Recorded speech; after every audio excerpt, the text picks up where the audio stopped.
நேர்பார்வை சிறப்பு செய்திகள். திருப்பூர் மாவட்டம் கொழுமம் கோட்டை மாரியம்மன் கோவில் திருவிழாவை முன்னிட்டு பொதுமக்களுக்கு அன்னதானம் வழங்கப்பட்டது.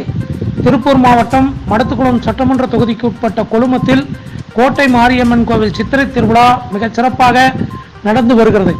திருவிழாவில் லட்சக்கணக்கான பக்தர்கள் சுற்றுவட்டார கிராமங்களிலிருந்து கலந்து கொள்வது வழக்கம். இன்று பூவோடு திருவிழாவை முன்னிட்டு குமரலிங்கம் பேரூராட்சி மன்றத்தின் சார்பில் பக்தர்களுக்கு அன்னதானம் வழங்கப்பட்டது.